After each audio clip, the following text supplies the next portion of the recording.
I used to do couch surfing. And I had people coming over and I was doing couch surfing at other people's places.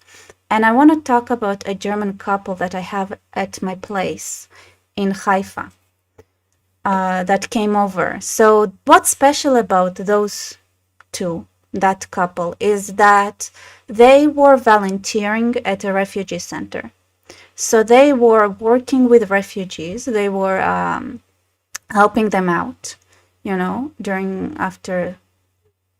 the height of what was going on with, Syria and things like that. But here's the thing. And for those who are wondering, like, what did I say when I started asking them questions. Question one was, okay, guys, so what is the percentage of children, women, and can you break down the demographics of this refugee camp? And they're like, yeah, it's mostly men. And I was like, interesting. So it's mostly young military-aged men.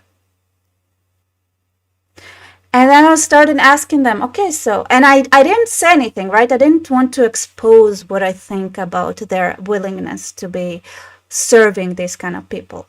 I just thought, I'll come open-minded and I'll just ask questions. This cute German couple that was helping, and they were at my place in Haifa, that was. And I'll ask him questions just to hear what it's like, what it's really like. So I see some comments about talking about Bangladesh.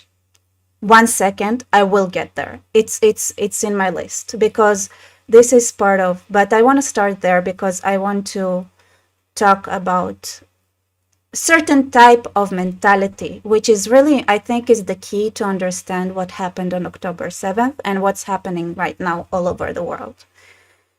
Because I was sitting there like seemingly smart, educated people who were volunteering with those refugees, and I asked them questions, right? So the first thing was, okay, demographics. So like, yeah, it's mostly military-aged men that are in those refugee camps. Which even there, I was like, don't you guys think that it should be like if we are talking about refugees, it doesn't make sense that there would be more women and children there than there are military-aged men. Okay, fine. I'm no judgment. I was like, I'm not gonna judge this couple. I'll continue asking questions. So tell me, like, how do they behave? And they started telling me all kind of atrocities about how they're acting and how they're behaving. And I was like, okay, do you feel like it's getting any better? And they're like, not really. I was like, so why are you guys helping them? Why are you welcoming them? And like, because they're refugees, they need help. And I was like, can't you see where it's going?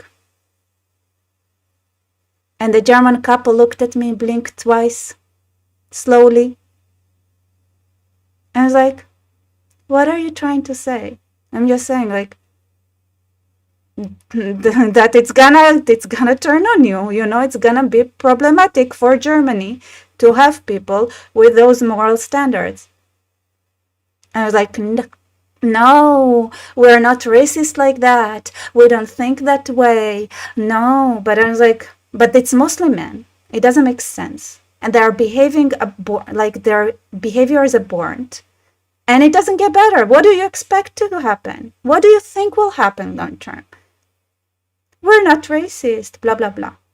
There are people out there that they see, like, you cannot be more involved, like more there than seeing, like, because they're telling me what they were doing for the couple of women that were in that refugee camp, what they were going through by the majority men that were there, right? I was like, you guys, like, you don't see the problem. You don't see it. And like, no matter like how, like, they have all the facts right in front of them.